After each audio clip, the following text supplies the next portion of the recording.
Let's suppose that you were able every night to dream any dream you wanted to dream. And that you could, for example, have the power within one night to dream 75 years of time, or any length of time you wanted to have. And you would naturally, as you began on this adventure of dreams, you would fulfill all your wishes. You would have every kind of pleasure you could conceive. And after several nights of 75 years of total pleasure each, you would say, well, that was pretty great. But now let's have a surprise. Let's have a dream which isn't under control. Well, something is going to happen to me that I don't know what it's going to be. And you would dig that and come out of that and say, wow, that was a close shave, wasn't it? And then you would get more and more adventurous, and you would make further and further out gambles as to what you would dream. And finally, you would dream where you are now.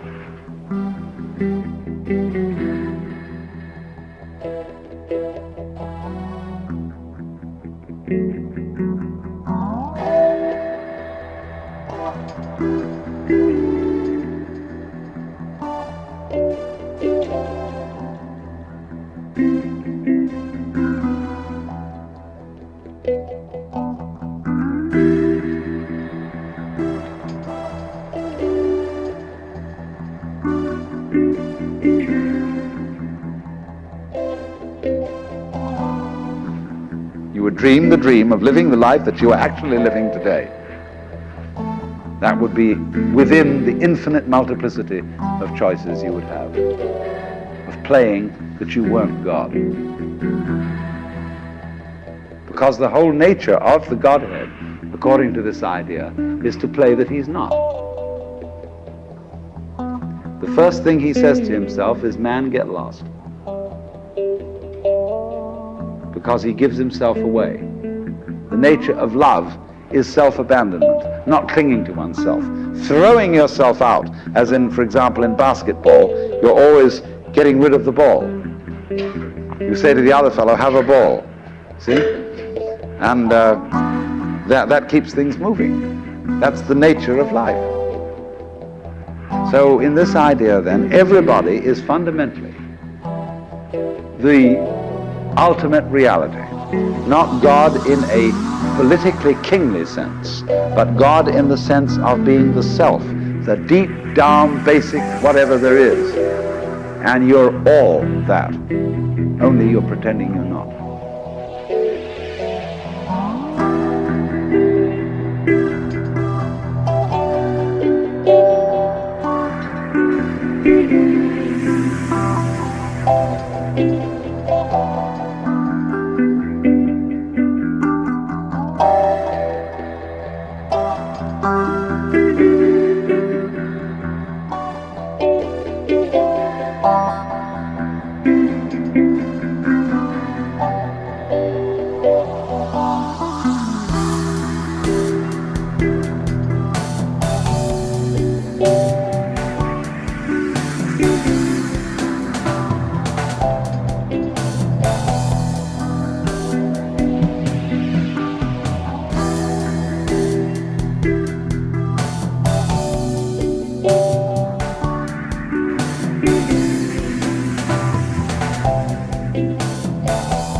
But that it is best understood by analogy with music.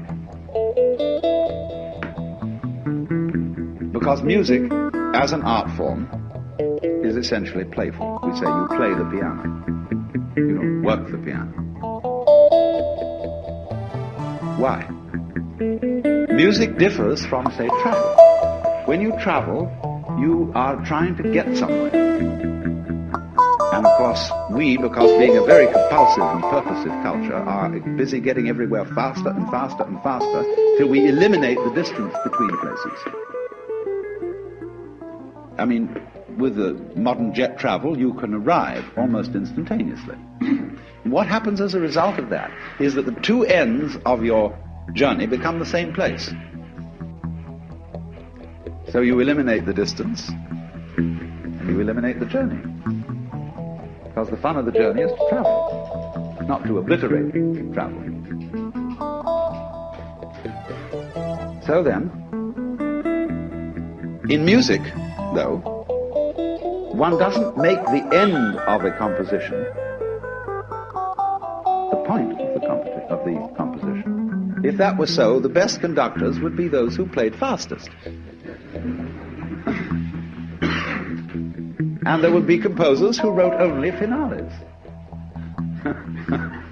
People go to a concert just to hear one crashing chord, because that's the end. Same way in dancing. You don't aim at a particular spot in the room.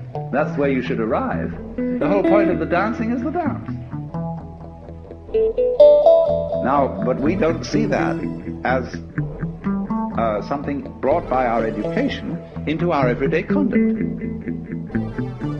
We've got a system of schooling which gives a completely different impression. It's all graded.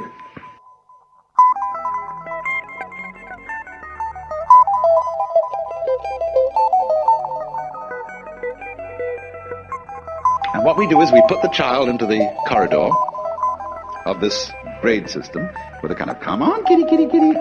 And yeah, you go to kindergarten, you know. And that's a great thing, because when you finish that, you'll get into first grade. And then, come on, first grade leads to second grade, and so on. And then you get out of grade school, and you've got high school, and it's revving up, the thing is coming. Then you're going to go to college, and by Jove, then you get into graduate school. And when you're through with graduate school, you go out to join the world. And then you get into some racket where you're selling insurance. And they've got that quota to make. And you're going to make that. And all the time, the thing is coming. It's coming. It's coming. That great thing, the success you're working for. Then when you wake up one day about 40 years old, you say, my God, I've arrived.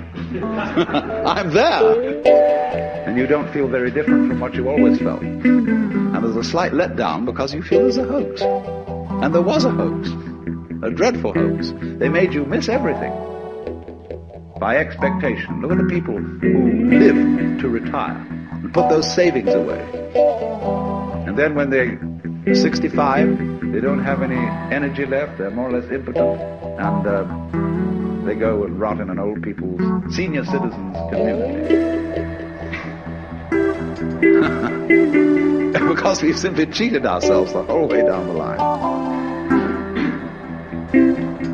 We thought of life by analogy with a journey, with a pilgrimage, which had a serious purpose at the end, and the thing was to get to that end. Success or whatever it is, or maybe heaven after you're dead. But we missed the point the whole way along. It was a musical thing, and you were supposed to sing or to dance while the music was being played. So then, this is, as I've said, my basic metaphysical assumption, which I won't conceal from you, that existence is musical in nature. That is to say that it is not serious. It is a play of all kinds of patterns.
twist around a bit.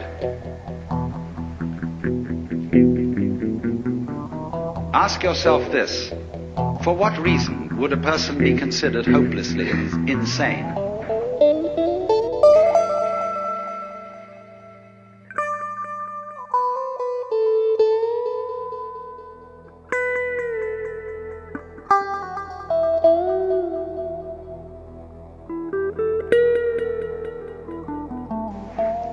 What sort of claims must a person simply not make? Well, there is one, and that is if anybody claims that he is God. That simply isn't done. Certainly not in our culture, although it's very frequent in India. But in our culture, that is simply not allowed, because we, most of us, from a Christian background, and if not that, from a Jewish background, and there's a great deal in common. Because both Christians and Jews are deeply concerned about somebody called Jesus Christ. Both Christians and Jews are in a way followers of Jesus Christ, in different ways. He is a problem to both. Because he was the man who came out and discovered he was God. And that simply is impermissible. The Jews handled it in one way. The Christians handled it quite as effectively in another way. The Christians handled Jesus perfectly, even more tactfully than the Jews, by putting him on a pedestal and saying this was the only man who ever was God, and nobody else was really so before, and certainly nobody can be so afterwards. Stop right there. Put him on the altar, bow down to him, worship him, so that everything he had to say will be null and void.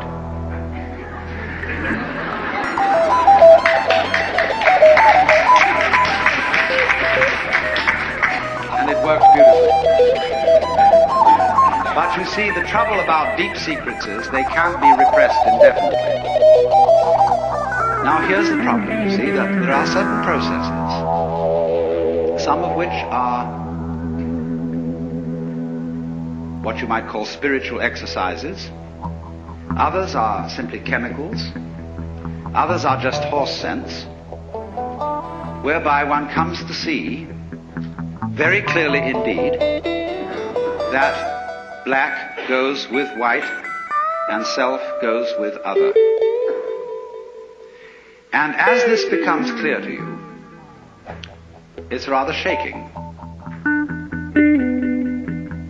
Because, look, if what you define as you is inseparable from everything which you define as not you, just as front is inseparable from back, then you realize that deep down between self and other there is some sort of conspiracy. If these things always occur in combination and look very different from each other and feel quite different, nevertheless, the feeling of difference between them allows each one to exist. And so underneath the opposition or the polarity between self and other, or between any other pair of opposites you can think of, there is something in common, as there is, for example, between figure and background. You can't see a figure without a background. You can't have an organism without an environment. Equally, you can't have a background without a figure, or an environment without organisms in it, or without things in it. You can't have space, which is unoccupied by any solid. You cannot have solids not occupying some space. This is absolutely elementary, and yet we don't realize it. Because, for example, the average person thinks that space is nothing. That it's just a sort of not there-ness in which there are things.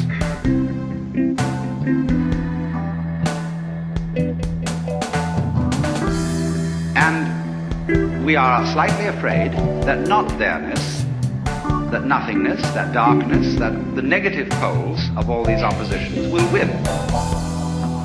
That they will eventually swallow up every kind of being and every kind of there-ness. But when you catch on to the game, you realize that that won't happen. Because what is called not existing is quite incapable of being there without the contrast of something called existing. It's like the crest and the trough of a wave. You can't have a wave that is all trough and no crest, just as you can't have a wave which is all crest and no trough. Such a thing has never been manifested in the physical universe. They go together. And that is the secret. There really is no other secret than that. But it is thoroughly repressed.